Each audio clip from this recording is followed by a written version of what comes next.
All right, let's dive right into this explainer. Today, we're going to explore the incredibly fascinating world of network access control. And to do that, I want you to imagine your computer network as a highly secure, super exclusive nightclub. Because, just like a premier club doesn't let just anyone waltz through the front doors, a secure computer network requires strict rules, frameworks, and protocols to protect its most valuable assets. So let's demystify exactly how these digital bouncers actually work in the real world.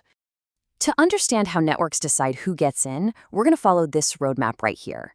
We really just need to answer three core questions today. What are the access control models? What is the AAA framework? And what are the common authentication protocols? Section 1, Basics of Access Control. Who gets in? Let's start with the absolute foundation of our digital bouncer metaphor. Who gets in? I mean, that is literally the fundamental question every single security system on the planet must answer. Access control is essentially the security technique that regulates who, or even what, can view or use resources in a computing environment. It's the frontline defense, and it's absolutely crucial for minimizing risk to an organization. Now, access control generally divides into two distinct arenas.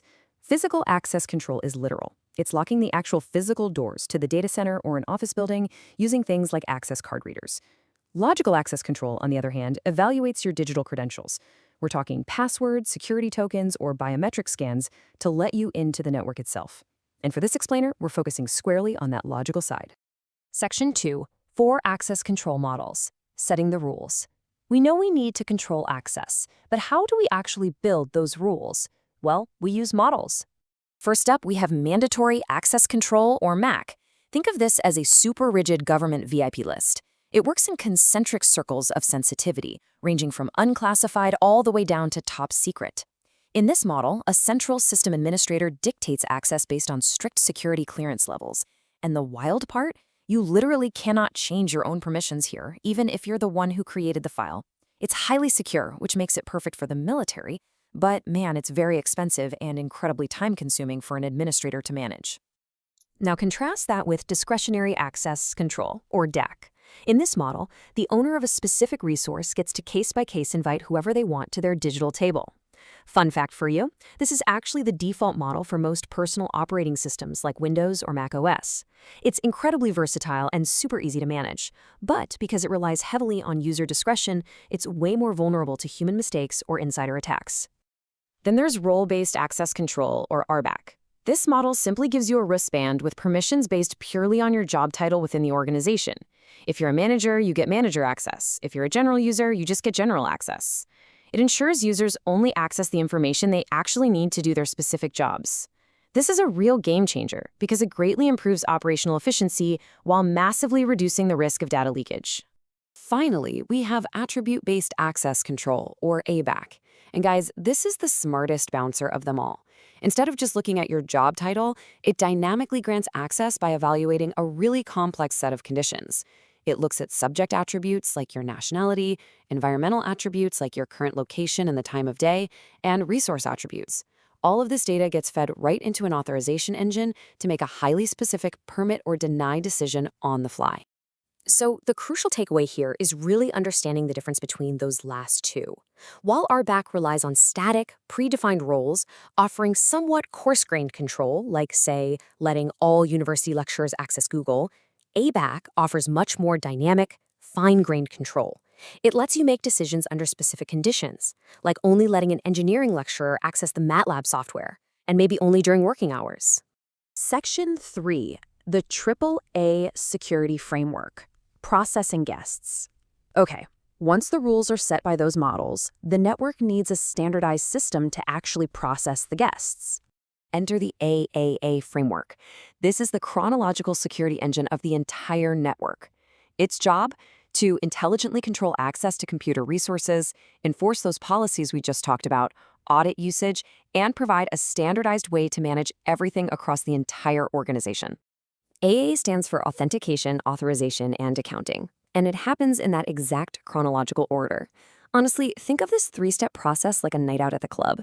Step 1, Authentication. The bouncer checks your ID to verify you actually are who you say you are. Step 2, Authorization. The host checks the list to see what areas of the club you're allowed into and hands you the correct VIP wristband. And Step 3, Accounting. Tallying up your bar tab at the end of the night. In network terms, accounting logs your session statistics and usage information, which admins use for billing, trend analysis, and capacity planning. Section 4, AA Network Protocols, the bouncer walkie-talkies. These protocols are essentially the languages our bouncers use to securely communicate back to the office servers. First up is Radius, which stands for Remote Authentication Dial-in User Service. Radius is a standard client-server protocol. Whether someone is connecting via a VPN, a wireless access point, or a network switch, those devices act as clients that send requests straight back to a central Radius server. That server then verifies the credentials and ensures the user has the proper authorization levels before letting them anywhere near the network. Alternatively, we have TACIST Plus, or Terminal Access Controller Access Control System Plus. Try saying that 3 times fast. While Radius is great for general network users, TACIST Plus is utilized heavily for administrative access to network devices themselves, like routers and switches. TACIST Plus routes requests to a centralized AAA service, but it actually separates out the authentication, authorization, and accounting functions. This allows for highly precise access control over exactly which router commands an administrator is even allowed to execute. And this brilliantly highlights the technical differences between the two. Radius uses UDP transport, which is basically fire and forget delivery, and it only encrypts the password, leaving the rest of the packet completely in plain text.